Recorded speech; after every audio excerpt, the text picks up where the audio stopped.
sommes heureux de recevoir aujourd'hui Catherine Audard.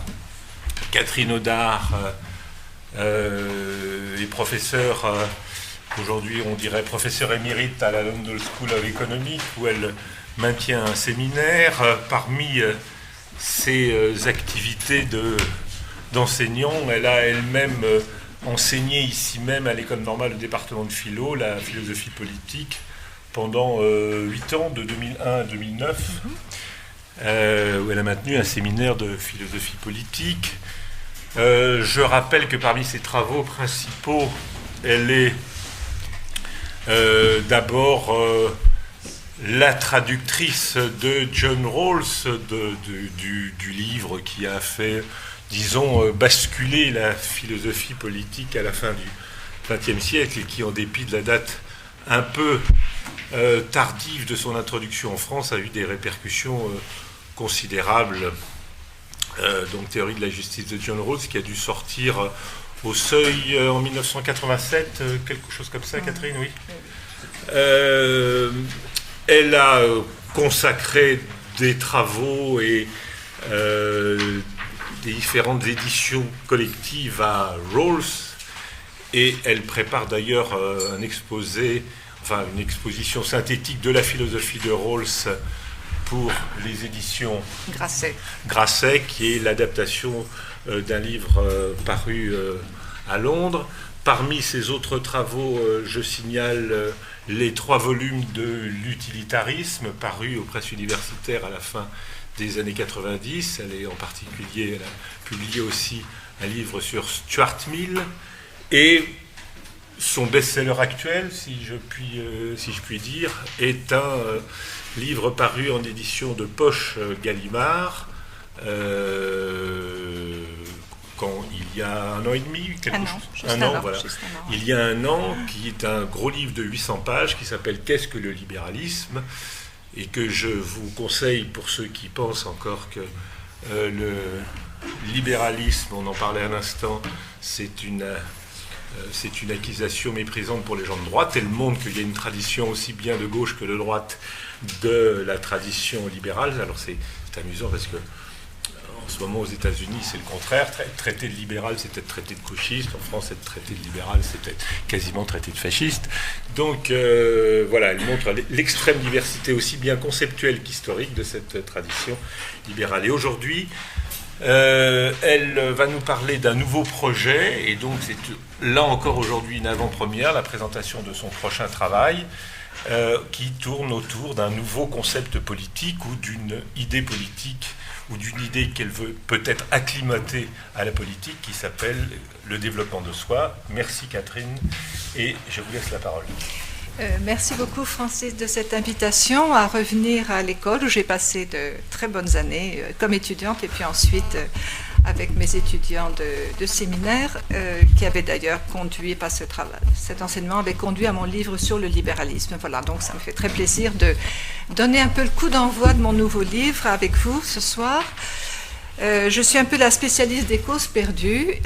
J'ai traduit Rawls à une époque où il était considéré en France comme un horrible libéral réactionnaire, etc. 15 ans, même plus de 15 ans après la publication en anglais, 71-87, 16 ans après.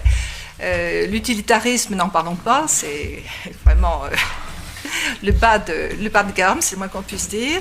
Quant au libéralisme, comme Francis vient de le rappeler, c'est un terme injurieux, donc j'y ai consacré 850 pages.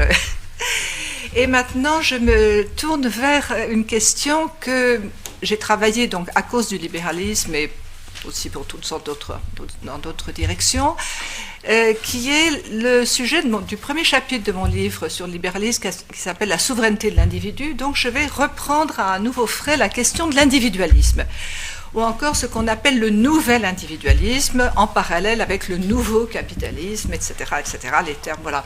Donc un peu le parcours que je vais faire ce soir, c'est un regard nouveau sur une idée très ancienne. L'idée de développement de soi comme idéal politique démocratique. Une idée qui a été au cœur de l'idéal démocratique au XIXe siècle, et qui est un idéal détourné, un idéal dégradé. Le verdict que les philosophes politiques contemporains portent sur cette idée est très négatif. Alors mon travail, si vous voulez, ce soir va être un travail je vais ratisser large parce que c'est vraiment le début, donc j'ai montré les jalons, les grandes directions que je voudrais explorer, et surtout je vais insister sur la méthode nouvelle que je voudrais utiliser pour réactualiser ou rénover ou apporter un regard nouveau à cette idée, à ce concept politique. Voilà. Alors un idéal fort, central pour la pensée démocratique. J'ai pris, moi, l'exemple que je connais le mieux, qui est celui de John Stuart Mill. Si vous lisez son autobiographie, vous aurez un compte-rendu très touchant, très émouvant de ce qu'a été son expérience de la lecture des auteurs romantiques et de la découverte de la Bildung hegelienne, du Sturm und Drang et de l'idée de développement de soi, de l'individu comme un être en développement, en processus. Et c'est dans son autobiographie que l'expérience est vraiment le mieux relatée, mais bien sûr, c'est une expérience qui illumine son manifeste du libéralisme, de la liberté de 1859. Mais à peu près à la même époque et dans un contexte évidemment opposé, Karl Marx écrit des choses absolument parallèles, bien sûr, sur le développement de soi comme idéal politique. Donc là, on a une idée force, et si on regarde ensuite les auteurs de la pensée sociale, si vous voulez, de la deuxième moitié du XIXe siècle, là encore, l'idée de développement de soi est tout à fait centrale. Alors cette idée a été détournée ou dégradée, et ça c'est le verdict que je vais analyser d'Axel Honneth. Axel Honneth, qui est un philosophe moral et politique que j'admire énormément, avec lequel je suis... Il sera un mois comme professeur invité ici au mois de mars.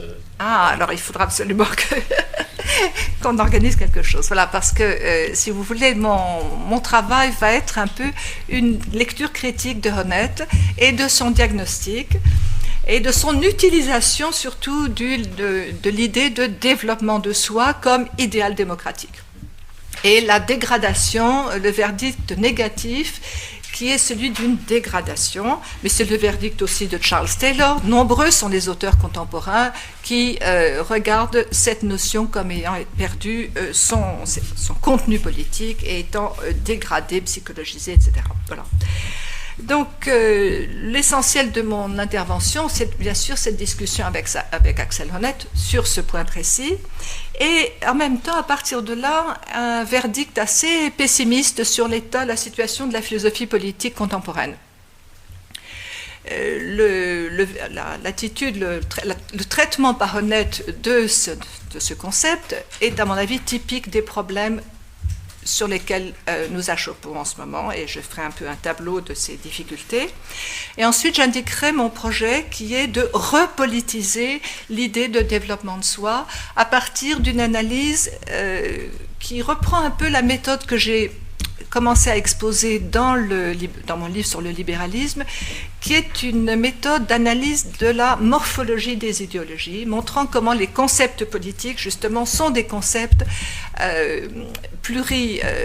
polymorphes, etc., et comment on peut les analyser pour sortir des ornières dans lesquelles, je pense, pas mal d'auteurs et de penseurs sont malheureusement tombés. Voilà. Donc, un exposé qui sera un petit peu large, mais enfin, voilà les quatre directions. Alors, premier point, je vais rappeler à quel point l'idéal du développement personnel a été, et l'idéal de l'individualité chez John Stuart Mill, a été une idée phare pour la pensée démocratique au XIXe siècle. Le passage l'éclosion de la liberté des modernes était accompagné d'un concept de l'individu très abstrait, atomisé, le concept que Macpherson a magnifiquement analysé dans son livre sur Hobbes et Locke, et le tournant qui est accompli par les penseurs du 19e va consister à donner vie à ce concept abstrait de l'individu uniquement mu par ses besoins et ses intérêts. Ce concept du XVIIIe va être complètement transformé au XIXe siècle. Et la liberté des modernes, la liberté libérale, entre guillemets, va prendre un sens complètement différent. Alors c'est ce tournant qui m'a fasciné dans mon travail de recherche et sur lequel je voudrais revenir rapidement. L'origine de ce tournant, de cette transformation qui fait de l'individualisme non pas simplement l'équivalent de l'égoïsme, comme disait Tocqueville, vous vous souvenez de sa formule, nos ancêtres avaient l'égoïsme, nous avons l'individualisme. Donc l'équation égoïsme-individualisme est dépassée, ou disons, il y a une tentative de dépassement dans la pensée du libéralisme de cette deuxième moitié, enfin la deuxième moitié du 19e. Voilà. Alors, les sources en sont quelque chose d'assez étonnant. Les sources se trouvent dans le romantisme politique. Le romantisme allemand essentiellement, le Sturm und Drang et le romantisme allemand. C'est très très intéressant de voir un auteur de gauche comme John Stuart Mill, qui était un radical, c'est-à-dire qui s'est battu pour l'extension du suffrage universel, etc., les droits des femmes, enfin, qui a été parlementaire, qui a eu une activité politique très engagée, en direction même jusqu'au vers le socialisme. Donc de voir quelqu'un comme John Stuart Mill, dans sa jeunesse, se tourner vers le romantisme, qui est un conservatisme politique. Alors vous voyez l'ouverture d'esprit quand même, qui est très bien décrite dans l'autobiographie. Et il se mit à lire les auteurs romantiques, Coleridge essentiellement, son essai sur Coleridge, mais à travers les poètes romantiques, Wordsworth, etc., le romantisme allemand et la pensée. Alors, pas directement, il n'a jamais lu Hegel, mais la pensée hegelienne et surtout Herder et Humboldt qu'il cite. Voilà. Alors, donc, un tournant qui s'opère sous l'influence du romantisme politique. Trois aspects de ce tournant. Le tournant de la nature, une conception nouvelle de la nature humaine, non plus définie par des besoins et des intérêts, mais définis par des désirs, et des désirs qui vont permettre une conception du désir qui va permettre de respiritualiser la nature humaine. C'est la fameuse Sehnsucht, le sens de l'infini, le sens de l'absolu. Voilà. Alors ça, c'est le premier tournant, le tournant de la nature. Et le deuxième tournant a été très bien analysé par Charles Taylor dans les sources du moi, c'est le tournant de l'expressivisme. C'est-à-dire qu'il ne suffit pas de parler de l'être humain comme d'un être en développement, un peu comme un organisme qui est programmé pour arriver à maturité et ensuite disparaître, une espèce de cycle vital. L'idée, là, s'éloigne de la métaphore vitaliste pour prendre une dimension nouvelle, à savoir que la réalisation transforme le soi-disant donné. C'est-à-dire que le donné n'est jamais un pur donné, comme la transformation ou l'évolution n'est jamais une pure évolution. Le potentiel qui s'exprime est également transformé par l'expression. Donc c'est le tournant expressiviste. Et le troisième tournant, le tournant de l'authenticité, devenir soi-même. Voilà le nouveau mot d'ordre, devenir soi-même. Chaque être humain est unique et original, potentiellement, et cette individualité donc devrait devenir une règle morale. Comment vivre la vie bonne? Eh bien, en devenant soi-même. Voilà. Donc, ce tournant du romantisme politique va inspirer Mill et explique cette nouvelle conception de l'individualisme.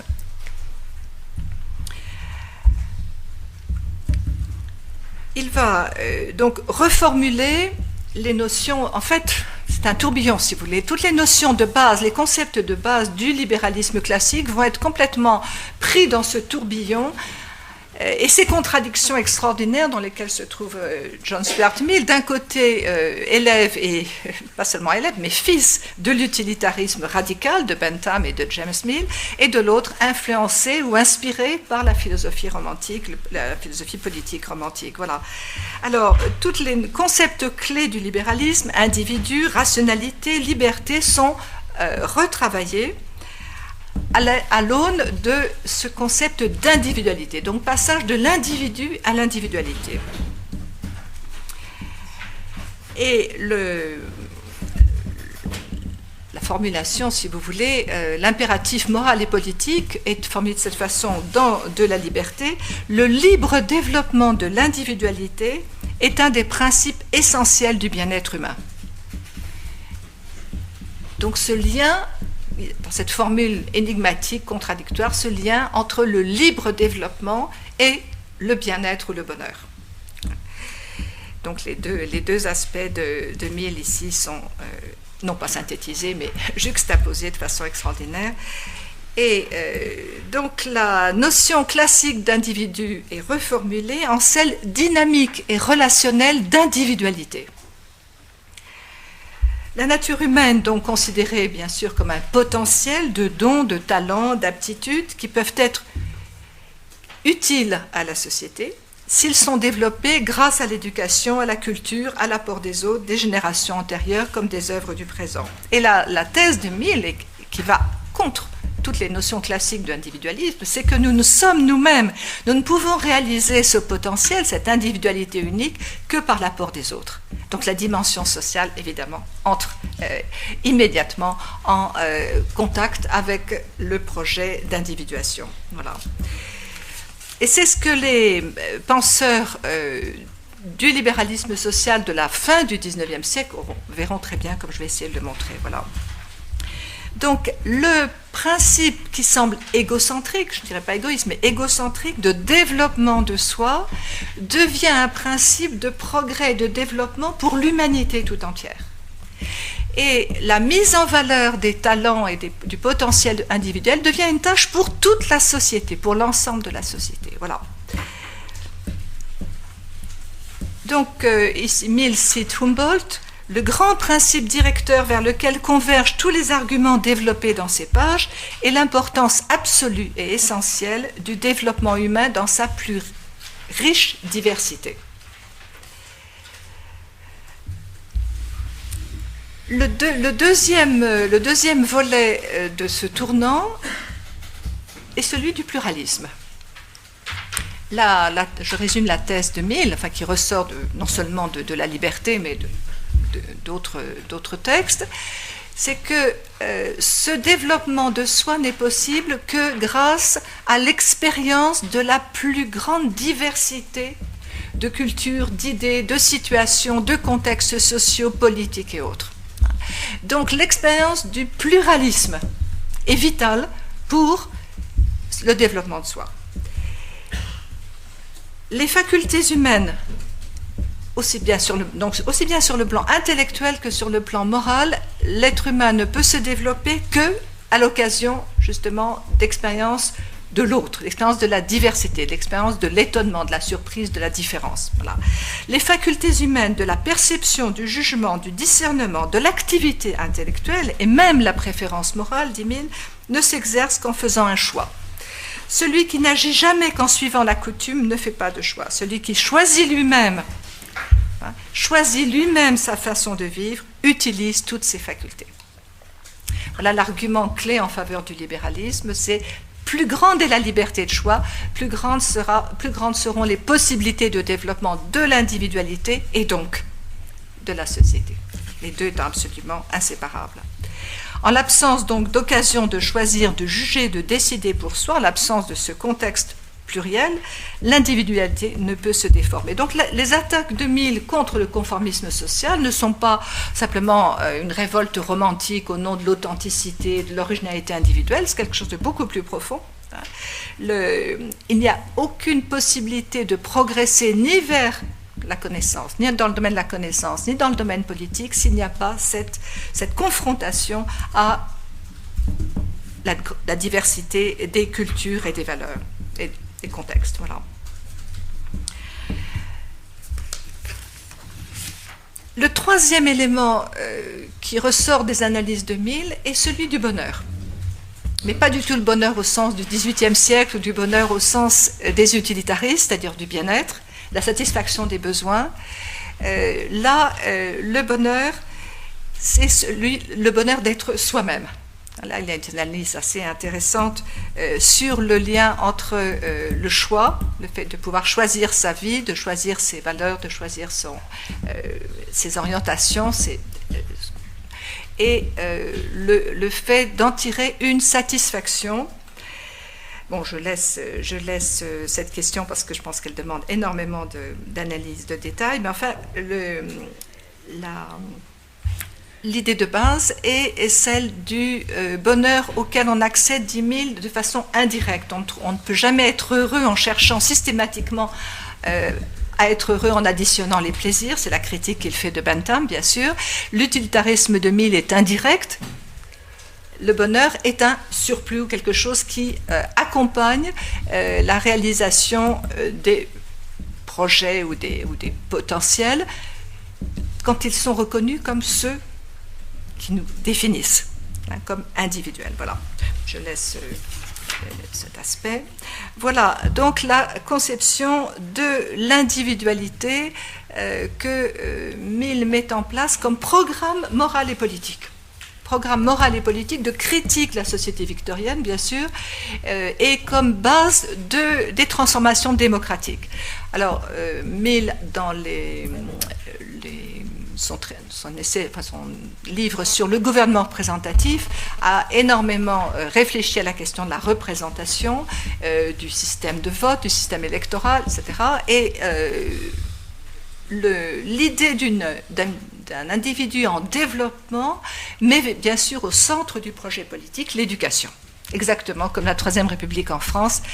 Pour les disciples de Mill, c'est évidemment l'éducation qui va être le point crucial. Une éducation centrée sur les éléments que j'ai indiqués, à savoir le développement, le pluralisme et le respect de soi-même qui accompagne, la satisfaction qui accompagne les choix dont on est responsable. Voilà, mais ça c'est une ébauche, si vous voulez, d'analyse des idées qui se trouvent donc chez Stuart Mill, mais qui ont été ensuite reprises dans toute une tradition de ce qu'on appelle le libéralisme social ou le libéralisme solidaire. Bon, comparons avec Karl Marx. Je joue bien sûr, les textes sont là. Manuscrit du 144, le jeune Marx, bien entendu. Manuscrit du 144, pratiquement contemporain. Dans ma production, dit Marx, je réaliserai mon individualité, sa particularité.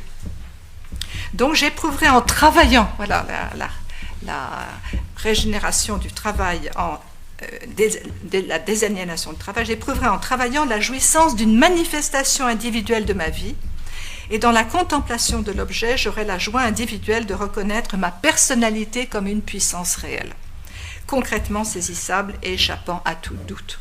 Donc la réalisation de soi, le développement de soi comme objectif du communisme. Dans l'idéologie allemande, les textes que vous connaissez tous, dans la société communiste, chacun peut se donner une formation complète dans n'importe quel domaine. Elle me donne ainsi la possibilité de faire aujourd'hui ceci, demain cela, de chasser le matin, de pêcher l'après-midi, de faire de l'élevage le soir, de la critique après dîner, suivant mon bon plaisir, voilà le développement de soi, de tout son potentiel, sans jamais, voilà le risque de la nation, sans jamais devenir chasseur, pêcheur, pâtre ou critique, sans jamais me spécialiser, me figer dans une instance, dans une représentation aliénée de ce projet d'être soi-même. Voilà. On ne peut pas faire plus romantique que cela, bien entendu. Et manifeste communiste, bien sûr, à la place de l'ancienne société bourgeoise, avec ses classes et ses antagonismes, surgit une association où le libre épanouissement de chacun est la condition du libre épanouissement de tous. Donc une idée force dans ce tournant du 19e, 1848, le manifeste, 1859 de la liberté. Les comparaisons et les rapprochements entre Marx et Mill sont quand même très intéressants. Mais ce qui m'intéresse ici, c'est ce qui va se passer ensuite, c'est-à-dire le lien qui va être établi dans la pensée sociale, dans la pensée démocratique, en France, mais pas seulement, en Angleterre, aux États-Unis, entre développement de soi et solidarité. Donc les grandes idées du solidarisme en France, Léon Bourgeois, etc., qui commencent à être de nouveau lu et revu maintenant, cette idée est cruciale. Le développement de soi et la solidarité sont inséparables. L'idée de solidarité sont inséparables. Alors, je ne peux pas m'empêcher je ne peux pas résister au plaisir que j'ai eu ce matin en lisant Le Monde, un petit éditorial sur les nouveaux projets du Parti socialiste, et je lis, et nous sommes en 2010, bientôt 2011, mais nous pourrions être en 1870, 80, hein, les idées reviennent. Voilà, alors le sarkozysme est mort, bien sûr, aux socialistes d'incarner l'alternative fondée sur l'épanouissement individuel et l'égalité réelle.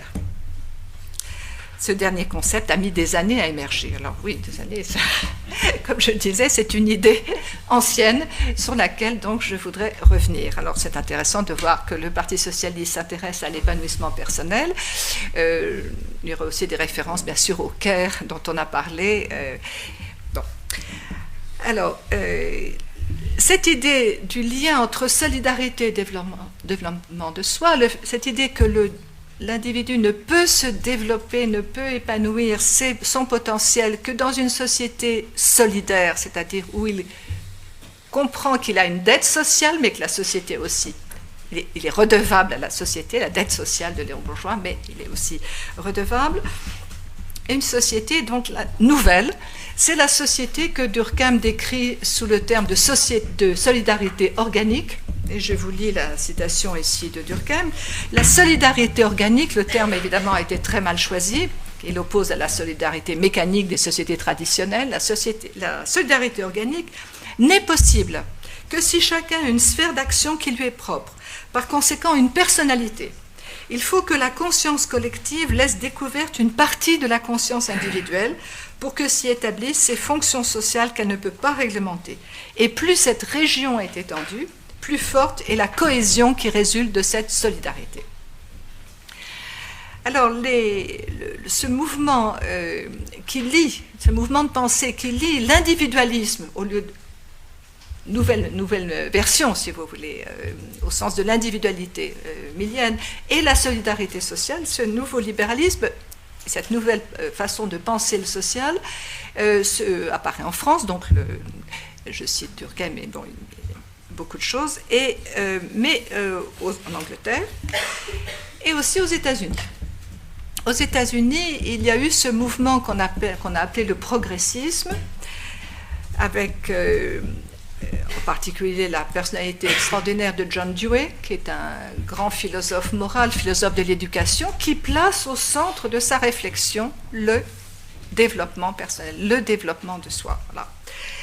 Et donc, qui fait la critique du libéralisme classique. Voilà ce qu'il dit. Le défaut majeur du libéralisme classique tient à son incapacité à percevoir la relativité historique. L'individu y était comme un atome à la Newton, qui entretient avec les autres individus des relations externes, de besoin et d'utilité. Cette forme de libéralisme a dégénéré, dit Dewey, en un pseudo-libéralisme qui s'est mis à considérer que la doctrine du laisser-faire exprimait l'ordre propre à la nature elle-même. Eh bien, à cela, Dewey oppose justement le progressisme, c'est-à-dire une façon de concevoir la liberté individuelle comme absolument inséparable de la solidarité sociale. Voilà. Donc, là, et je pense que là, l'intérêt de ma recherche sera justement de rappeler les grandes lignes de la philosophie de l'éducation de Dewey et l'importance qu'il a eue dans ce progrès de l'idée démocratique, qui ne met pas en opposition individualisme et société, individu et société, mais qui au contraire montre comment les deux sont absolument inséparables si on conçoit l'individu comme un être en processus, en développement. Alors cet idéal, très fort, hein, j'aurais pu continuer parce qu'il y a beaucoup de choses à en dire, mais cet idéal très fort, eh bien, il a été détourné. Alors déjà, Tocqueville, bien sûr, était très critique à l'égard de l'individualisme et montrait comment l'égalité dans la démocratie américaine conduisait à la dépendance et à finalement à se croire un individu alors qu'en fait on était la victime ou l'objet la victime du conformisme et le despotisme doux. Donc là, bien sûr, le verdict de Tocqueville est à l'horizon.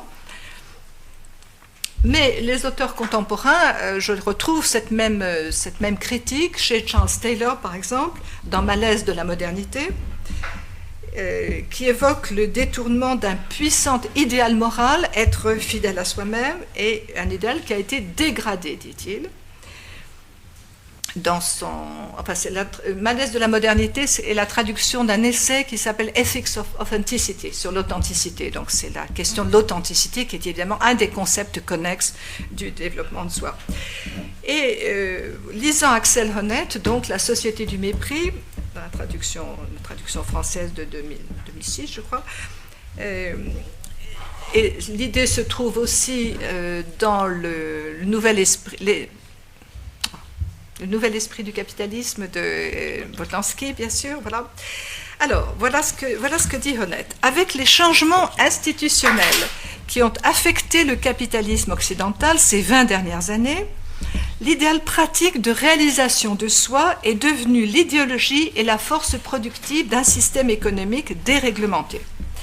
Les exigences jadis formulées par les sujets, quand ils commencèrent à interpréter leur vie comme un processus expérimental de découverte de soi, leur reviennent à présent d'une manière diffuse sous la forme d'une injonction extérieure, ouverte et dissimulée, à toujours remettre en question leurs choix et leurs objectifs biographiques. En d'autres termes, le nouveau capitalisme a utilisé les valeurs de l'individualité, les valeurs du développement de soi, les valeurs de l'épanouissement personnel, de l'exploration de soi-même, pour augmenter la productivité. Alors, ce sont des idées banales, que si vous avez lu le livre de Boltanski, bien sûr, ce sont des idées qui se trouvent partout. Je me souviens par exemple d'une publicité de Volvo dans les années 70-80, je pense, il y a très longtemps, qui vantait la façon dont Volvo produisait ses voitures en ayant abandonné le Fordisme. Bon, alors, donc, l'abandon du Fordisme et de la division du travail sur ce modèle-là, la parcellisation, etc., aurait intégré donc les valeurs de l'individualité dans la production elle-même. Non seulement dans la consommation, ça on le sait bien sûr, mais dans la production elle-même. Voilà. Alors je lis toujours Axel Honneth dans La Société du mépris. Ce renversement des idéaux en contrainte, de revendication en exigence, a donné naissance à des formes de malaise, de souffrance sociale qui étaient jusque-là inconnues. C'est-à-dire qu'on promet aux gens comme idéal de se développer soi-même, on en fait une injonction et on crée un malaise. Voilà, bien loin, dit-il, que le processus d'individuation ait garanti aux membres des sociétés contemporaines un gain de liberté, il a subi une évolution paradoxale et est devenu une source d'aliénation, de réification, c'est le titre du dernier livre, enfin, traduit en français de Axel Honneth, aussi bien dans la vie privée que dans la sphère de l'emploi et de la vie professionnelle.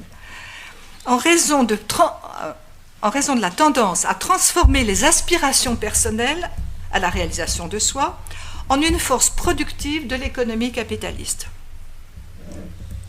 Je pourrais continuer les citations. La présentation d'un soi authentique est de plus en plus une condition d'embauche, au point que les personnes concernées finissent par ne plus pouvoir distinguer entre la véritable découverte de soi et les procédures stylisées qui leur sont proposées. Donc, captation d'une idée force de la démocratie par les moyens de production, par le management, etc. Trois dimensions, trois axes de cette captation, de cette dégradation. Une psychologisation. D'ailleurs, les termes sont intéressants. En français, on est passé de développement de soi, self-development, en développement personnel. Et on a des coachs de développement personnel. C'est une psychologisation, toute l'industrie du self-help, etc. Voilà. Alors les termes sont intéressants. Je regardais, par exemple, il y a le gourou de cette psychologisation, si vous voulez, du développement personnel, à côté de Carl Rogers, c'est Abraham Maslow qui place au sommet de la pyramide, sa fameuse pyramide des besoins, le besoin de réalisation de soi, de mener une vie pleinement humaine, c'est-à-dire créatrice, etc., etc. Voilà. Et à partir de là, donc, il oppose le management, en quelque sorte, du développement de soi à la psychothérapie, en montrant qu'il ne s'agit pas du tout de guérir des névroses, mais d'épanouir l'être humain pour aller vers les sommets. Alors, ces sommets deviennent assez mystiques, enfin bon. Deuxièmement, bien sûr, instrumentalisation de l'idéal de développement de soi, qui devient un moyen de vente, ou aussi bien de vente du travail que de la marchandise. Alors, bon, ça c'est le processus classique. Et puis la troisième dimension, le contrôle social de cette individuation. Ça c'est le travail de Foucault, bien sûr, qui est absolument basé sur cette idée de confiscation et de l'autonomie individuelle au profit du contrôle social dans le processus lui-même d'individuation. Voilà. Bon, alors voilà la toile de fond, si vous voulez, du travail dans lequel je m'embarque. Une idée force, à laquelle donc les gens ont cru, c'est-à-dire cette possibilité de conjuguer l'individuel et le social d'une manière neuve, non plus simplement en traitant le social comme le lieu de la satisfaction des besoins, comme dans la société civile, du libéralisme classique, mais quelque chose d'autre, donc une société solidaire, réponse bien sûr au marxisme et à la lutte des classes, ça c'était l'objectif politique, d'une démocratie solidaire. Et puis, en face, cette dégradation, cette captation, cette psychologisation, instrumentalisation, tout ce que vous voudrez, de l'idéal. Alors, le troisième point de ma présentation porte maintenant sur ma critique d'Axel Honneth. Mais, si vous voulez, une critique pleine de sympathie, puisque j'ai énormément d'admiration pour son travail.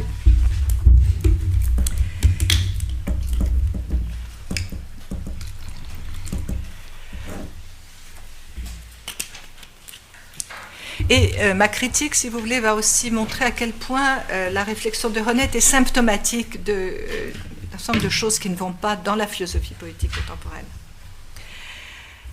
Alors, je ne sais pas si vous êtes familier avec le travail de Axel Honneth, son grand livre « La lutte pour la reconnaissance », et puis ensuite, donc, les recueils le livre sur la réification et le recueil qui s'intitule La société du mépris, et surtout ce grand travail de recherche qu'il doit terminer, je pense là maintenant, sur justement les effets du nouveau capitalisme sur la santé mentale et morale des individus, puisque c'est cela, si vous voulez, cette question de la réification, comme il l'entend.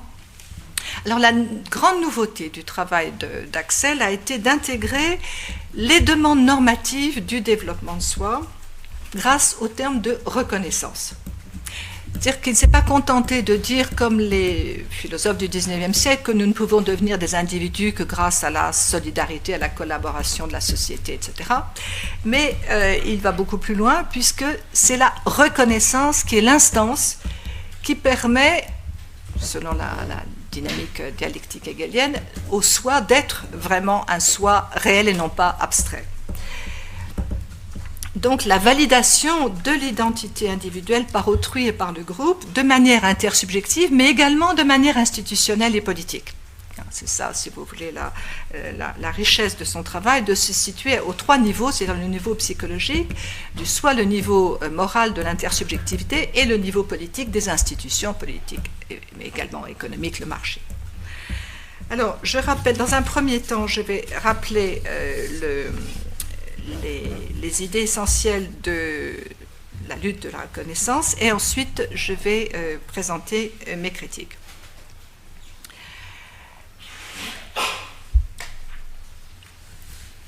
Donc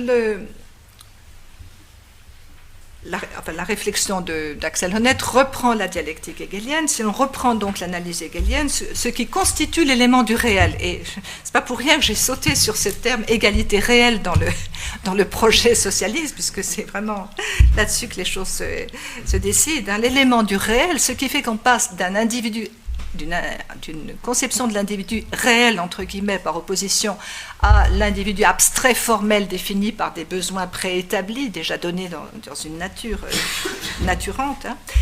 Ce qui constitue donc l'élément du réel, c'est l'ensemble des structures sociales de la reconnaissance intersubjective. L'identité donc du soi n'est pas un donné, c'est le résultat du mouvement même par lequel le même se découvre comme tel face à l'autre. La reconnaissance est donc constitutive de l'identité. Et si elle est impossible, l'identité de l'être avec lui-même, l'ipséité, hein, le self, lui-même est impossible. Donc c'est la thèse, bien sûr, qui est au cœur de la morale de la communication de Habermas également. Mais en rester, comme le fait Habermas, au niveau de la communication linguistique, sans prendre en compte l'anthropologie, si vous voulez, c'est ça la grande critique que Honneth fait à Habermas, c'est d'en rester au niveau du tournant linguistique sans prendre en compte une véritable anthropologie du développement de soi, c'est-à-dire tous les étages, tous les niveaux. Voilà. Alors, le combat pour la reconnaissance dont parle Honneth a certes pour origine des émotions négatives, l'humiliation qui est au centre de sa réflexion, la honte et l'humiliation, mais il s'enracine aussi dans le besoin positif de se réaliser soi-même, dans le besoin d'autonomie. Et l'un ne se comprend que par rapport à l'autre.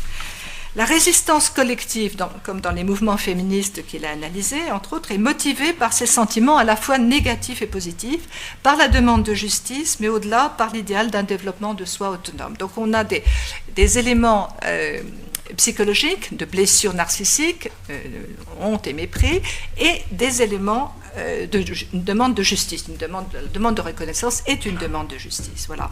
Donc voilà l'ambition, si vous voulez, du travail de Honneth, c'était d'articuler tous ces niveaux dans une anthropologie philosophique riche. Voilà.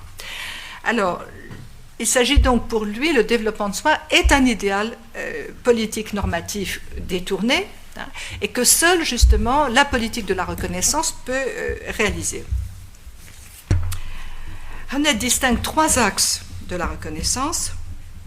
Tout d'abord, dans les relations personnelles, donc l'amour et l'amitié, qui concernent l'être de besoin et permettent de développer la confiance en soi, qui est l'élément sous-jacent, l'élément de base du développement de soi. On ne peut se développer soi-même que si on a ce mouvement d'amour de soi ou de confiance en soi au départ. Deuxième niveau, celui de l'état de droit et de la justice. Quand les institutions permettent la protection légale de l'individu dans ce qu'il a de différent des autres et le protègent de ce qui pourrait détruire le sens de sa propre valeur, il peut aspirer au respect de soi. Le respect de soi est lié à l'ensemble des traitements juridiques. C'est le traitement juridique de l'individu, le traitement de l'individu par les institutions qui permet le respect de soi.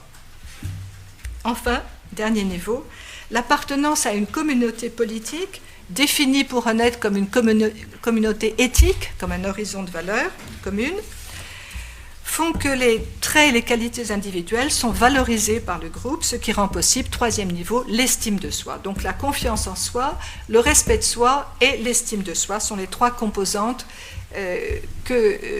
du développement de soi que rend possible la reconnaissance. Donc la demande de reconnaissance ne se substitue pas aux revendications politiques classiques, ce n'est pas une psychologisation de l'injustice, mais elle leur apporte la grammaire morale des émotions et des besoins humains qui leur manquaient. Surtout, elle traque l'injustice là où le respect des droits et la solidarité semblaient s'arrêter, par exemple au-delà du monde du travail et de la sphère publique, dans l'espace privé de la famille et dans celui de la construction de l'identité. Voilà, très brièvement résumé le cadre de pensée de Honneth sur cette question du développement de soi. Alors, les critiques que je suggère, que j'ébauche. D'abord, ce qui me gêne, c'est cette utilisation d'un concept comme s'il était univoque. Bon, Honneth distingue 3 étages. Confiance en soi, respect de soi, estime de soi, comme condition du développement de soi. Mais il prend le concept comme univoque. Une fin indiscutable dont la reconnaissance serait le moyen. C'est ce qu'il dit. Là, il parle de moyen. Mais si j'évoque l'expressivisme, enfin les conceptions expressivistes que j'avais évoquées, la reconnaissance transforme le sujet et autrui, ne peut être un simple moyen par définition. Deuxièmement, le problème que je vois, c'est l'usage non critique, donc non seulement d'un terme qui est multivoque, plurivoque, mais d'un terme qui est contradictoire. Hein.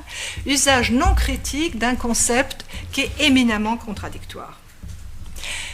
Et troisièmement, ce qui me gêne encore plus, c'est que l'explication du détournement est une explication externe, par des forces économiques ou sociales contingentes, qui n'expliquent absolument pas comment ce détournement est possible. On constate simplement un détournement par la nouvelle situation, les nouvelles formes du capitalisme contemporain, mais il n'y a absolument pas d'analyse critique du concept lui-même, pas d'analyse des ambiguïtés, des contradictions internes. Et alors, bon, ce sont des critiques très, très vagues, hein, très générales que je présente là.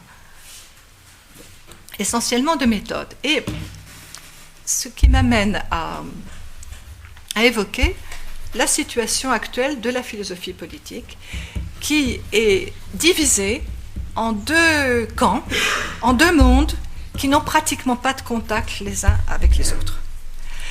D'un côté, on a le continent, et Axel Honneth est quelqu'un comme Habermas, bien sûr, et comme d'autres qui ont essayé d'établir des passerelles, et c'est ce qui m'intéresse ici, hein, entre les 2 mondes. Mais 2 mondes qui ne se parlent pas, qui ne communiquent pas. D'un côté, on a le monde de ce que j'appellerais la théorie critique, qui effectivement, et là Honneth est un bon représentant de la théorie critique, qui fait une critique des effets pervers, donc des nouvelles formes de production, des nouvelles formes de consommation, des nouvelles formes de socialisation, etc. Donc une théorie critique fondamentalement inspirée par la sociologie, par la description des formes de vie contemporaines, et qui conclut à la réification ou à l'aliénation. Bon.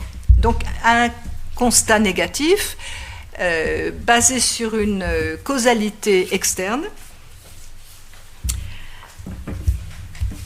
et incapable de faire une analyse satisfaisante du contenu normatif des idéaux politiques. Tout contenu normatif est évacué comme simplement une illusion de la conscience de soi ou une illusion de classe, tout ce qu'on peut. On a là des vestiges, bien sûr, de l'analyse du réductionnisme marxiste, mais il n'y a aucune analyse satisfaisante du contenu normatif des valeurs démocratiques par la théorie critique. Ce que je dis là est très sommaire, très extrême, mais bon, voilà le continent de la théorie critique. Et en face, une philosophie politique désincarnée, sans contenu sociologique ou historique, qui est axée essentiellement, comme la théorie de la justice de John Rawls, sur le contenu normatif des concepts politiques.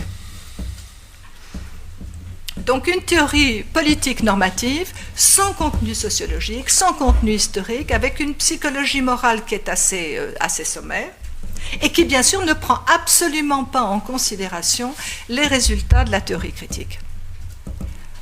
2 mondes qui ne communiquent pas, qui ne se parlent pas, ni institutionnellement, ni intellectuellement.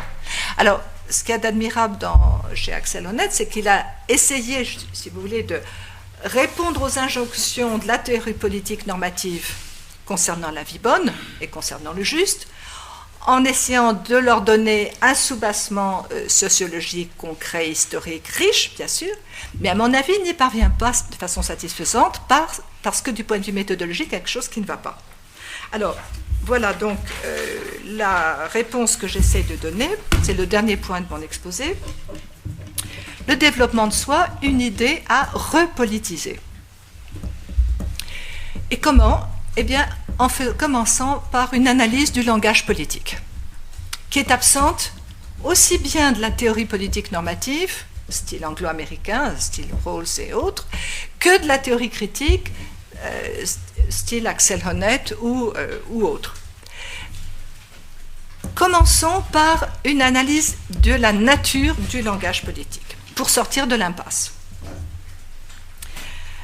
Concept et idéologie politique demandent une approche tout à fait différente de celle de l'acceptation non critique ou de la condamnation sans appel. Une philosophie politique vraiment politique doit rendre compte d'abord et avant tout de la nature spécifique du langage politique. Ce qui frappe à propos des concepts politiques, et je crois que celui de développement de soi est un bon exemple, c'est qu'ils sont l'objet de désaccords profonds, à un niveau fondamental. Comme il n'existe pas de critères objectifs, de faits qui permettraient de trancher, ou de théories qui permettraient de trancher, ou de réconcilier les différentes interprétations, mais seulement des choix, des engagements, des références à des valeurs, il est clair que le conflit des interprétations est au cœur du débat politique et que les concepts politiques sont, et je reprends la formule célèbre, sont essentiellement contestables. Qu'est-ce que ça veut dire qu'ils sont essentiellement contestables? Que la façon dont on définit le sens d'un concept politique est elle-même un geste politique, ou un acte de pensée, ou une décision, ou un acte politique. En conséquence, les concepts politiques n'ont pas de signification stable, mais sont sans cesse ouverts à la contestation et au débat. Ils nous semblent fuyants et polymorphes, c'est le terme que j'ai employé à propos du concept de développement de soi. Mais bien là d'être un défaut, je dirais que c'est la nature même des concepts politiques que d'être polymorphes et contradictoires. Ainsi, nous ne devons pas nous étonner des conflits d'interprétation que nous avons décrits à propos de l'idéal de développement de soi, base à la fois de l'individualisme et du solidarisme. Cette propriété, bien sûr, cette propriété de contestabilité essentielle n'est visible que dans un contexte démocratique, bien entendu. C'est même le critère, si vous voulez, le signe de reconnaissance d'un contexte démocratique, qu'on puisse discuter du sens des concepts politiques. La liberté de discuter, de critiquer les institutions, les programmes, les principes est un droit reconnu et la publicité de ces débats est évidemment un principe essentiel. Là où ce droit n'existe pas, les concepts politiques ont tendance à se parer des oripeaux de la religion ou de la science et à se placer au-delà de toute contestation. La distinction est donc assez aisée à faire. Le fait que ces concepts soient l'objet de débats publics est donc la marque d'une culture politique démocratique. Mais ce qui est essentiel, c'est de le reconnaître, au lieu d'essayer d'apporter une fausse clarté, si vous voulez, dans le débat. Donc la première qualité des concepts politiques n'est pas leur clarté, mais leur capacité à servir à l'action politique, à la décision, à aider à construire un programme d'action, une idéologie. S'ils sont vagues, indéterminés, confus, ambigus, inanalysés, peut-être inanalysables, polysémiques, ils expriment à la fois des éléments descriptifs et normatifs. Il est impossible donc de se mettre d'accord sur leur sens une fois pour toutes, sans prendre parti politiquement, sans prononcer un jugement de valeur. Pour reprendre la formule de Wittgenstein, ce sont des concepts open-ended, ouverts, caractérisés donc. Les sens différents ont un air de famille, mais c'est simplement un air de famille. Entre les concepts de développement de soi, de réalisation de soi, d'épanouissement, etc., il y a un air de famille. Et c'est cet air de famille qui est la source des confusions et en même temps la nécessité des décisions. Pour mettre fin à ces désaccords, ou les réinterpréter, il faut donc prendre une décision qui est elle-même politique et pas seulement conceptuelle. C'est ce que j'entends par repolitiser le concept de développement de soi. Les concepts politiques demandent à être, je m'excuse de l'horreur de ce néologisme, à être décontestés. Puisqu'ils sont essentiellement contestables, ils demandent à être décontestés, c'est-à-dire à prendre un sens dans une conception, ces concepts. Rawls distingue entre concept et conception de la justice, c'est exactement cela. Tout concept politique appelle une conception pour décontester le sens, pour qu'il devienne univoque, plus ou moins univoque. Et alors, la fonction des idéologies politiques, c'est justement de contrôler le sens et l'usage du langage politique, de donner un sens à ces concepts fuyants, flous, indéterminés, contradictoires. L'opération qui consiste à choisir ou à imposer une signification est en effet un acte politique.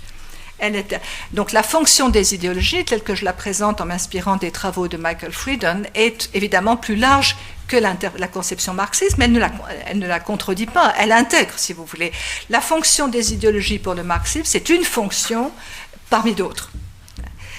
La fonction d'ensemble, si vous voulez, c'est l'interprétation, donner un sens et choisir ou imposer une signification. Donc il ne s'agit pas du tout de rejeter l'interprétation marxiste qui consiste à dire que on falsifie, si vous voulez, ou on dissimule un sens en donnant un autre sens, etc. Bon, cette opération, elle existe, il ne s'agit pas de la rejeter, mais plutôt de la pousser plus loin, d'élargir, car il y a d'autres fonctions des idéologies. Alors que pour l'usage marxiste, les idéologies sont des productions fantasmagoriques chargées de dissimuler la réalité sociale, il est important de voir que, en réalité, ce sont des productions sociales normales, que l'acte qui consiste à donner un sens univoque à ces concepts politiques extrêmement flous et polymorphes, eh bien cet acte est absolument vital pour le fonctionnement de toute société, justement, particulièrement une société libre et démocratique où le débat est ouvert. Voilà. Les idéologies sont donc des œuvres de pensée, pas nécessairement et toujours de la fausse conscience, même si elles l'incluent. Elles ont des fonctions multiples et les croyances qu'elles suscitent ne sont pas unidirectionnelles. Elles soutiennent ou contestent l'action des partis politiques, les institutions, la législation, les décisions politiques. Elles ont également une fonction d'intégration de l'individu dans la société, de constitution de l'identité collective, pas seulement d'aliénation et de mystification. Elles fournissent des grilles d'analyse de la société qui doivent être suffisamment informées pour convaincre, en particulier l'électorat. Donc, à partir de là, à partir de ce point de départ méthodologique, il devient possible de dégager, si vous voulez, une morphologie des idéologies. Quelque chose que j'ai trouvé extrêmement utile dans mon travail sur le libéralisme et que je me propose d'appliquer justement à cette question de l'individu et l'odyssée de l'individualisme moderne, c'est cette morphologie des idéologies selon 3 axes. Toute idéologie comporte des concepts clés qu'on retrouve dans des configurations politiques extrêmement variées. Ces concepts clés peuvent être complétés, colorés par des concepts adjacents qui sont parfois contingents historiquement, c'est-à-dire que la rencontre, par exemple, entre la notion d'identité, qui était une notion du conservatisme politique, et la rencontre entre donc l'identité et des mouvements de protestation, des mouvements de gauche, des mouvements d'émancipation est relativement contingente, elle est liée à l'immigration, elle est liée à des facteurs historiques. Donc les concepts adjacents viennent colorer, transformer, modifier le sens des concepts clés. Donc quand on étudie un concept comme le développement de soi, il faut regarder justement les concepts adjacents à un moment donné qui viennent en modifier le sens. Et enfin, très important, les concepts périphériques qui sont parfois empruntés à d'autres idéologies, à d'autres mouvements politiques, car les frontières ne sont jamais nettes.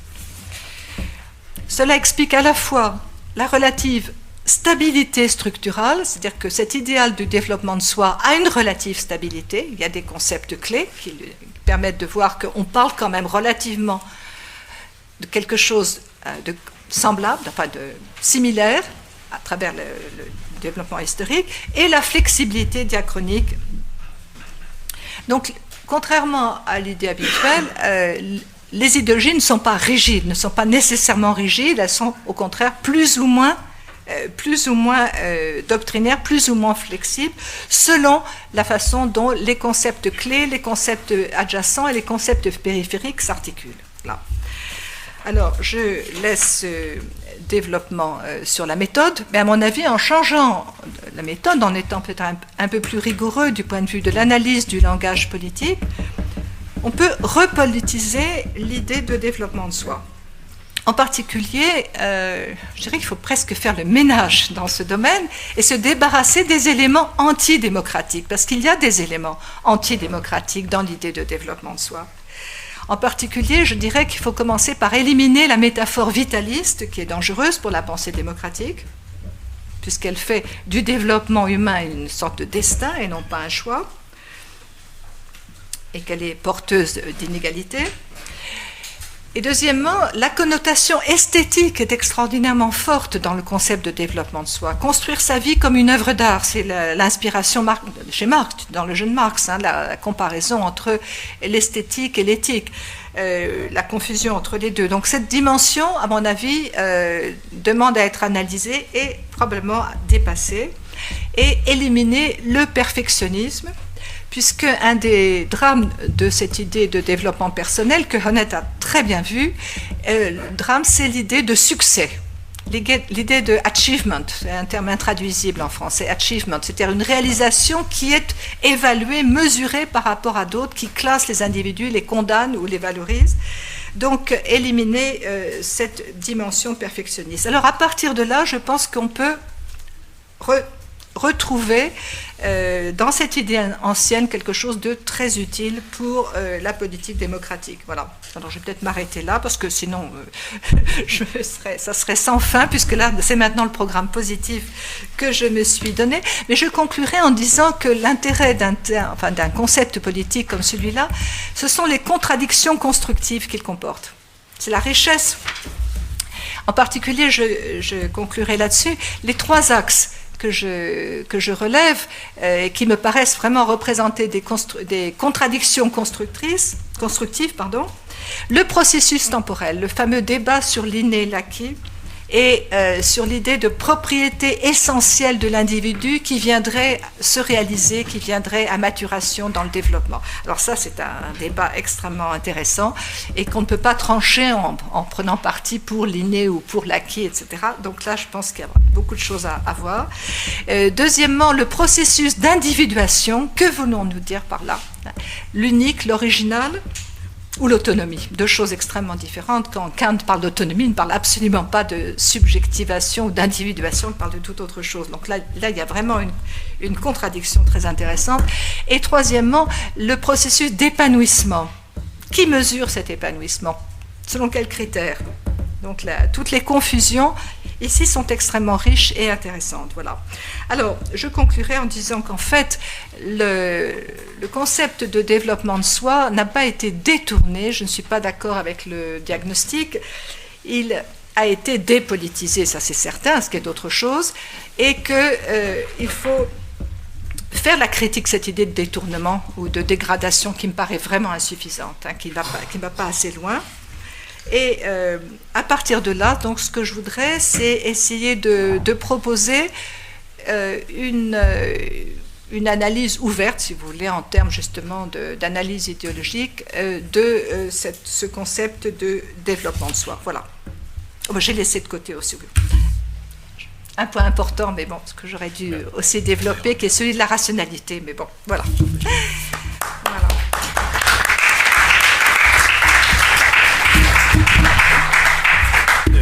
Merci Catherine de cet exposé dont le caractère délibérément incomplet va nous permettre de discuter d'autant plus librement. Donc je rappelle les étapes essentielles de ce développement. Dans un premier temps, vous rappelez que l'idéal de développement personnel a été une des idées forces au XIXe siècle, en réaction contre une conception trop étroite de ce que Macpherson a pu appeler l'individualisme possessif au XVIIIe siècle, auquel vous avez fait allusion, donc Hobbes, Locke, et que le tournant du milieu du XIXe siècle va introduire un nouveau concept d'individu en réaction contre cette conception trop étroite, et ce tournant, vous l'analysez dans la conjonction en effet surprenante pour ceux qui ont l'habitude des oppositions binaires gauche-droite,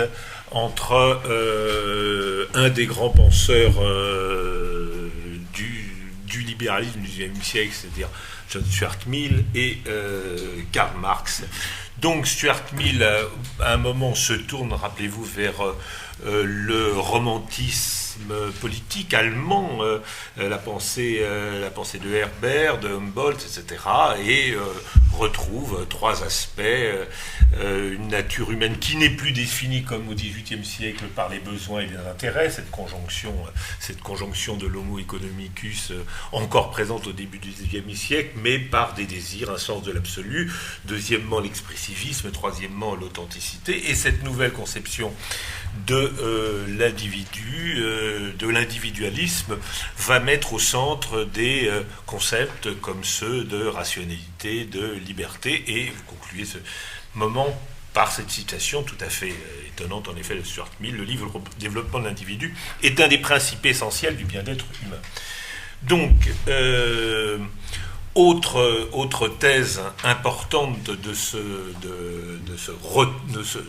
tournant individualiste, l'idée de pluralisme, c'est-à-dire l'idée que l'expérience de la plus grande diversité des contextes à la fois sociaux, culturels et des valeurs est une des conditions essentielles du développement de soi. Et troisième idée, celle du bonheur, le bonheur d'être soi, d'être enfin soi-même, de choisir sa vie, ses valeurs, etc.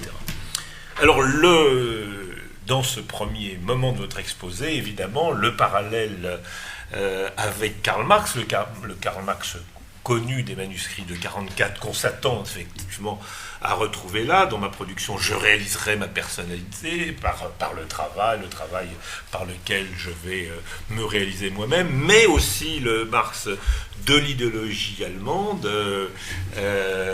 décrivant la société communiste, et même celui du manifeste de 1848, le libre épanouissement de chacun et la condition de l'épanouissement de tous, montrez-vous. Alors, que se passe-t-il ensuite? Il se passe qu'au XIXe siècle, c'est une idée reprise, disons, par les penseurs d'une gauche qu'on pourrait appeler non marxiste, c'est-à-dire le rapport entre le développement de soi et solidarisme.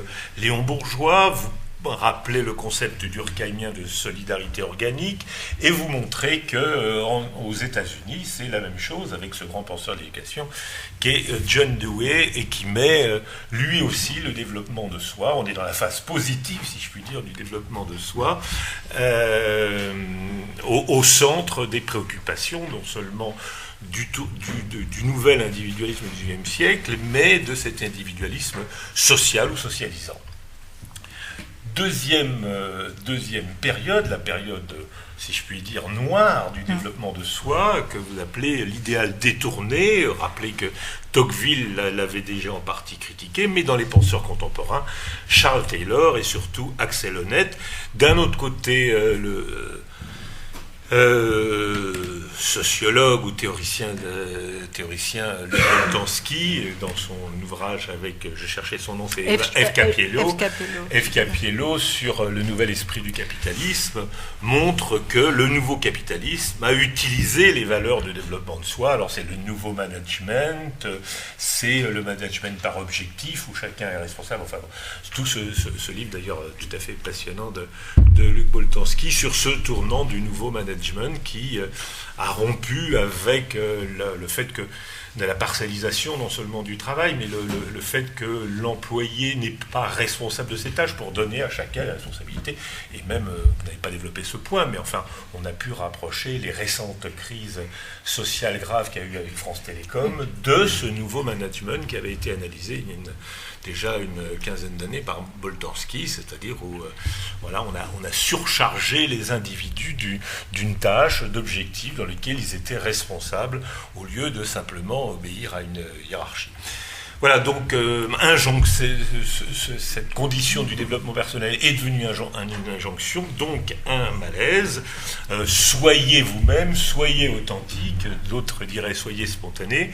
Et trois axes de ce détournement, montrez-vous. Alors là, plutôt en vous appuyant sur Axel Honneth que sur Boltanski, une psychologisation, alors le self-development, le coach, l'épanouissement de l'être humain. On aurait pu même citer, oui, avec une dimension mystique, puisque même le paradoxe, c'est qu'on arrive même à utiliser le bouddhisme, qui est le contraire, évidemment, puisque c'est le bouddhisme, c'est la disparition de l'individualité, pour se développer soi-même. Il y a tout un tas de penseurs patentés et qui font des tirages très, très supérieurs encore aux vôtres dans l'édition et qui ont fait leur commerce de cette idée. L'instrumentalisation des moyens de développement de soi et évidemment le contrôle social, donc la dimension à la fois commerciale et la dimension, disons, plus foucaldienne du contrôle social. Alors vous développez en particulier ensuite la critique de Axel Honneth et vous montrez comment, d'une manière générale, la pensée d'Axel Honneth a renouvelé les cadres de pensée relativement récents de la politique, la philosophie politique, en intégrant les données normatives du développement de soi, en utilisant un concept qui est un vieux concept hegelien, enfin d'un certain Hegel, le Hegel de la phénoménologie de l'esprit, le concept de reconnaissance. Et que la reconnaissance se développe à trois niveaux. Au niveau des relations individuelles, l'amour, l'amitié permet le développement de la confiance en soi, l'état de droit, la justice, donc les institutions permettent le respect de soi, et la communauté éthique, l'estime de soi, qui est donc le triple aspect de la reconnaissance d'Axel Honneth. Voilà la nouvelle version du développement de soi que vous trouvez chez Axel Honneth, qui vient se substituer à ce concept qu'il estime, lui, détourné par ce qu'on pourrait appeler aussi le nouvel esprit du capitalisme. Alors, vous faites diverses critiques,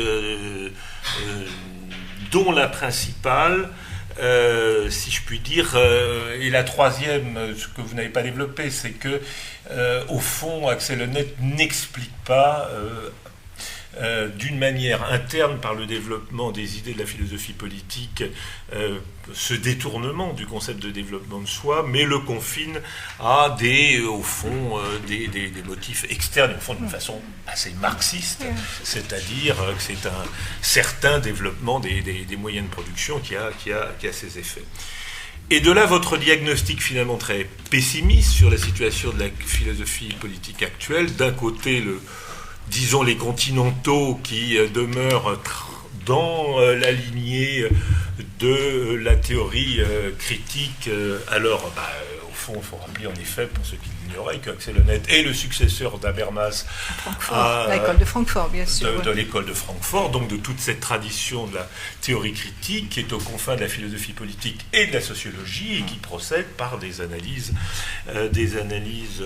très concrètes des situations de la démocratie et du capitalisme contemporain. Et par opposition, il y a une philosophie politique, disons, de tradition plus anglo-saxonne, de tradition plus analytique, dirait-on ici, tout à fait conceptuelle, sans le moindre contenu sociologique, sans les moindres analyses concrètes, et au fond, qui est centré sur des contenus normatifs, dont l'exemple typique est évidemment la théorie rawlsienne de la justice, avec une psychologie morale finalement assez sommaire. Ne reposant pas du tout sur des enquêtes précises. Alors, de là votre programme personnel, si je puis dire, non pas de développement personnel, mais de développement de philosophie politique, repolitiser ce concept, avec 2 ou 3 instruments. Le premier instrument, c'est un instrument méthodologique. Il faut faire l'analyse, dites-vous, du langage politique. Et dans les 2 cas, de ces manques de part et d'autre de cette coupure, montrer que les concepts politiques, eh bien, dans une démocratie, on peut toujours en discuter, et qui ont toujours la capacité à servir des projets politiques. Vous redonnez aussi un sens nouveau et positif au concept d'idéologie. Que ce ne sont pas simplement des productions sociales illusoires, mais des productions sociales normales, et qui ont, entre autres, fonction de permettre l'intégration des individus dans la vie collective. Voilà, ce qui permet de dégager une morphologie, dites-vous, des idéologies. Et pour prendre l'exemple que vous n'avez pas développé du développement de soi, comme c'est un concept clé, vous avez pris en passant l'exemple aussi du concept d'identité, qui s'alimente à des concepts que vous appelez adjacents, comme par exemple des mouvements sociaux particuliers, et à des concepts périphériques. Que faire, deuxièmement, pour réaliser ce programme? Éliminer la métaphore vitaliste du développement de soi, éliminer peut-être ou dépasser les connotations esthétiques, éliminer le perfectionnisme. Voilà donc le programme que vous faites pour redonner un sens à la fois positif, démocratique à cette idée de développement de soi. La conclusion, c'est que nous avons ici un concept extrêmement riche qu'il faut repolitiser, et insister notamment, sa richesse tient au fait que, eh bien, elle insiste sur le processus temporel, sur le processus d'individuation. Alors en quel sens? Qu'est-ce que c'est que l'individu? Est-ce l'unique et sa propriété, comme aurait dit l'autre, en sens plus libertaire, ou est-ce l'autonomie des individus, ou troisièmement l'épanouissement, etc. Voilà donc le programme esquissé simplement dans votre conclusion. Et j'ai oublié des points importants dans votre exposé. Non, je vous remercie. Des éclaircissements. Y a-t-il des éclaircissements sur des points qui ont été... Alors, il y a des points qui ont été rapidement esquissés, sur lesquels on va peut-être revenir. Oui. Ah oui, l'expressivisme, c'est ce tournant, enfin cette conception, si vous voulez, de du soi et de l'action qui se trouve chez Herder, mais qui est caractéristique du romantisme, dans lequel se réaliser, ça n'est pas simplement réaliser un plan donné d'avance, mais l'action de la réalisation modifie le terrain lui-même, si vous voulez. Donc il y a interaction, et pas simplement passage de la puissance à l'acte. Vous voyez, donc c'est la critique d'Aristote par Herder, si vous voulez, voilà. Ce qu'on appelle l'expressivisme. L'expression est utilisée par Charles Taylor dans Les sources du soi, quand il décrit justement le tournant du romantisme de Herder. Oui. Moi, j'ai la citation de Marx que vous avez donnée sur je peux pêcher puis aller chasser, ça vient d'où? Ah, de l'idéologie allemande. Oui, bien sûr. L'idéologie allemande. Oui, ce texte extraordinaire, c'est... voilà, c'est page 214 dans mon édition de l'idéologie allemande. Voilà, oui. Voilà. Description de la société communiste, oui. Alors, j'ai une première question qui est une vraie question, qui n'est pas une objection, mais qui est une vraie question. Comment vous expliquez la disparition positive de cette idée de l'horizon? Alors, bien sûr, vous citez un texte du Parti socialiste d'un programme en train de s'écrire dans lequel on retourne à cette idée. Vous avez fait une allusion au Caire. Non, ma question est plus générale. Comment, d'une manière générale, vous expliquez ce que Honneth appelle, je ne sais pas, le détournement ou la... Bon, comment vous expliquez que cette idée, eh bien, elle ait pu devenir une idée psychologique? Comment vous expliquez sa disparition de l'horizon de la philosophie politique? Parce qu'il y a quand même une part de vrai, sans doute, dans les analyses sociologiques d'Honneth ou de Boltanski. Oui, bien sûr. Voilà. Oui, non, ça, je ne nie pas du tout que le concept ait été dévalorisé, dévalué et détourné. Ça, c'est pas la question, mais c'est l'explication qu'il en donne qui me me satisfait pas parce que c'est une explication externe et contingente. Alors que je pense que dans le contenu justement polymorphe et ambigu du concept de développement de soi, il y a cette pente vers la psychologisation, bien sûr. C'est comme ça que les gens se font avoir, en quelque sorte. Parce qu'on leur promet le développement de soi sur un plateau, au lieu de comprendre qu'il s'agit de quelque chose à faire, et extrêmement difficile et austère. Alors, donc, il y a cette mystification, certainement, mais qui vient du concept lui-même, si vous voulez. Ça n'est pas... bon. Alors, le problème... est plus large, c'est le problème de l'individualisme. Cette haine de l'individualisme que j'observe à partir de Joseph de Maistre, enfin les textes extraordinaires qu'il écrit sur l'individualisme, cette haine qui est liée bien sûr à un contexte culturel, à un contexte religieux. Je pense qu'il y a à l'arrière-plan le catholicisme qui a cette perception extrêmement négative de l'individualité à l'époque. Je ne dis pas que les choses n'aient pas évolué. Donc il y a un contexte de résistance à une idéologie qui apparaît comme protestante, rationaliste, etc., parce que les sources de l'individualisme moderne sont dans le protestantisme, bien sûr, dans le calvinisme. Donc il y a tout ça, il y a des raisons culturelles, bien sûr, propres à la France. Si vous voulez, la situation, c'est que l'individualisme est présenté d'une part comme un acquis, quelque chose sur lequel on ne reviendra pas, c'est un acquis essentiel de la modernité, et c'est pour ça que je suis assez contente de voir le Parti socialiste enfin sortir d'une idéologie ringarde pour prendre en compte cette idée de développement personnel, mais en même temps, si on en reste à une analyse purement psychologique, c'est certain que les choses ne peuvent pas avancer. Alors, pourquoi ? Eh bien, parce qu'il n'y a pas dans la culture politique contemporaine suffisamment de moyens de justement décontester, de critiquer, de déconstruire ce concept. Les outils critiques manquent. C'est-à-dire que d'un côté, l'individualisme est présenté comme une valeur de la modernité. Il n'y a pas de choix, c'était presque imposé en quelque sorte. Et de l'autre, les moyens de l'individualité au sens de Mill, c'est-à-dire du développement, ne sont pas là. Ne sont pas donnés. Donc, Alors, merci de cette précision. Alors, je vais jouer un peu l'avocat du diable, et je vais essayer d'être contre l'idée de développement de soi. Premier type de critique qu'on peut faire, une critique, appelons-la par facilité, une critique de gauche, l'idée qu'un soi existe en dehors de relations sociales, communautaires, d'identité collective est une idée illusoire.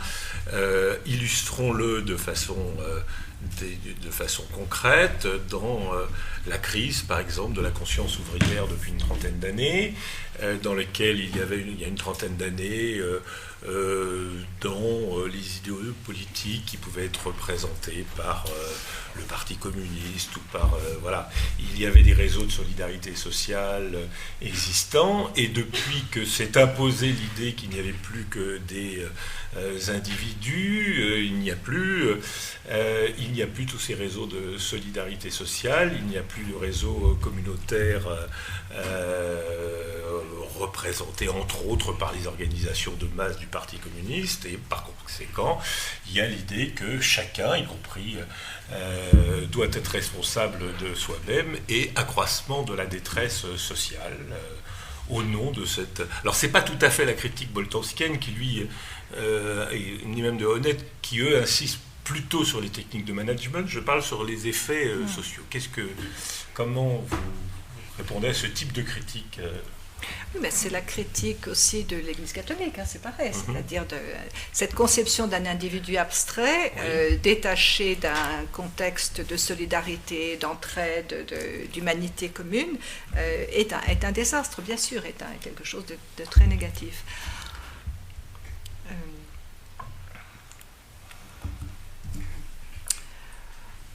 Il faut faire la différence entre l'individualisme comme fait social, culturel, de la modernité, avec toutes les conséquences négatives, et l'individualisme comme idéal normatif. Comme l'individualisme est un fait, on aura beau se lamenter, le Parti communiste, bon, il n'est plus en phase avec ce genre d'idéologie, bien sûr. Bon, voilà.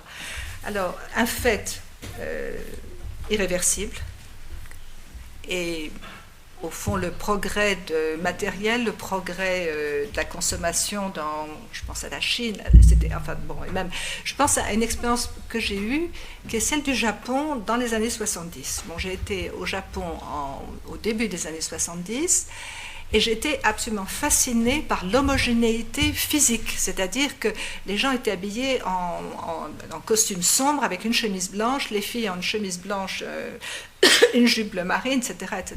Bon, l'uniformité extraordinaire. J'y suis retournée quelques années après, l'explosion absolument de l'individualisme dans l'expression de soi, dans le vêtement, dans la façon de se coiffer. Enfin bon, vous connaissez bien tout ça, mais c'est quelque chose que j'ai vécu et qui m'a fascinée, qui m'a frappée. On ne reviendra pas là-dessus. Hein, ce besoin d'expression de soi, de développement de soi, d'affirmation de soi, tous ces termes très confus, très ambigu, c'est un fait social qui est lié à l'élévation du niveau de vie. Là, une condition matérielle, plus les gens sont prospères, moins ils sont solidaires, moins ils sont liés les uns aux autres, et plus ils veulent s'affirmer dans leur... enfin, Tocqueville avait dit tout ça, hein, c'est rien de nouveau, c'est vraiment tout se trouve dans la démocratie en Amérique. Bon. Alors, c'est une chose... de parler de l'individualisme en termes de description, c'est-à-dire ce fait social de la modernité, de la différenciation de plus en plus extraordinaire des individus les uns par rapport aux autres, et le fait que le lien social, familial, religieux, etc. se délite, bon, ça c'est une chose, mais l'autre, c'est cet idéal normatif du développement de soi, c'est-à-dire d'une compréhension de soi, non pas en termes de qualité déjà donnée, qui serait déjà là, mais de production de soi-même, en quelque sorte. Hein. Et en quoi est-ce que c'est un idéal normatif? En quoi est-ce que la vie bonne est la vie que l'on choisit soi-même de mener avec le moins possible d'entraves injustes ou arbitraires de l'extérieur, si vous voulez? Pourquoi est-ce que ce serait la vie bonne? Voilà la question que je pose. Je n'ai pas de réponse, hein. J'espère en trouver une ou arriver à une réponse satisfaisante, mais c'est là que je partirai. L'individualisme est un fait qui paraît odieux et absolument affreux à beaucoup, et qui paraît au contraire aller de soi à une grande majorité, mais ce n'est pas de ça qu'il s'agit. Il ne s'agit pas de l'individualisme comme différenciation, mais du sens, ou de la perte de sens. Et la perte de sens, là, Axel Honneth a parfaitement raison. C'est faire du développement de soi-même une injonction, c'est la cruauté par excellence. Parce qu'on n'a pas les moyens d'être soi-même. Qu'est-ce qui a vraiment les moyens d'être soi-même, sauf l'élite la plus haut placée? Enfin, c'est d'une injustice et d'une cruauté extraordinaire. Il y a un élément profondément inégalitaire dans cette idée. Enfin, il y a des contradictions très fortes. Et c'est ça que je voudrais mettre en évidence, si vous voulez. Je comprends. J'allais venir à la critique que vous faites à l'instant, mais je voudrais non pas faire une critique ou une objection, mais vous demander simplement, est-ce qu'au fond, cet idéal n'a pas pour présupposer une vision extrêmement optimiste, voire idéaliste de la nature humaine. C'est-à-dire l'idée qu'au fond, qu'on retrouve chez les penseurs que vous avez cités du XIXe siècle, et qu'on retrouve dans certaines déclarations du développement de soi positif que vous avez citées, c'est au fond l'idée qu'il y a une harmonie préétablie des individus, de telle sorte que, à la limite, si chacun se développait lui-même, la société ou les communautés s'en porteraient mieux. Oui. Et si c'était le contraire? Voilà. Très bonne question. Alors, absolument pas de réponse toute faite. Je vais simplement évoquer un souvenir. Je me souviens d'une rencontre entre Castoriadis et Richard Rorty, le philosophe américain Richard Rorty. Incompréhension totale entre les deux. Castoriadis parlait de liberté et Rorty parlait de bonheur. Donc vous aviez les deux conceptions, ce que vous appelez l'optimisme américain de Rorty, pour qui finalement le sens de la vie politique, de la vie démocratique, c'est de diminuer la souffrance humaine, ou d'essayer en tout cas d'aller vers un mieux-être, et la réaction de Castoriadis pour qui ça n'avait aucun sens, et c'était la liberté qui est évidemment l'émancipation, la lutte contre l'aliénation qui est évidemment l'objectif. Alors j'aurais une réponse certainement primaire qui consiste à dire la pensée libérale qui est à l'origine de l'idéal de développement de soi n'est pas une pensée optimiste. Ça, à mon avis, c'est une erreur d'interprétation, mais c'est une pensée qui fait confiance aux institutions. Et c'est pour ça que, en fait, la réponse que j'apporterai à vos questions, c'est de dire que si les institutions de la liberté sont en place et fonctionnent, c'est-à-dire les institutions qui garantissent la diversité des expériences dont je parlais, le pluralisme, la possibilité pour l'individu de faire des essais, de faire des choix et de faire des erreurs, et de pouvoir revenir sur ces erreurs. Donc l'idée que, l'idée que je défendrais, c'est que les institutions de la liberté sont la condition nécessaire du développement de soi comme expérience. L'expression qu'emploie comme expérience de soi, l'expression qu'emploie Axel Honneth. Mais le lien c'est pas simplement une condition externe. L'adhésion aux institutions de la liberté transforme complètement la notion de développement de soi. Voilà. Donc, si vous voulez, mon projet consisterait à articuler le sens positif que peut avoir cette notion sur le plan politique avec les idées, bien sûr, que j'ai reprises et interprétées chez John Rawls d'une conception publique de la justice, c'est-à-dire comment le fait d'intégrer les institutions de la liberté. Ce ne sont pas simplement des formes institutionnelles extérieures à l'individu, mais elles font partie de lui-même, si vous voulez, de l'intérieur, par justement le processus de justification. C'est un peu comme ça que je répondrai. Pessimisme à l'égard de la nature humaine dans la pensée libérale, mais optimisme quant à la capacité de trouver des institutions les moins mauvaises possibles et de diminuer la souffrance humaine. C'est ce que j'aurais répondu à Castoriadis à cette occasion, parce que vraiment le dialogue de sourds était...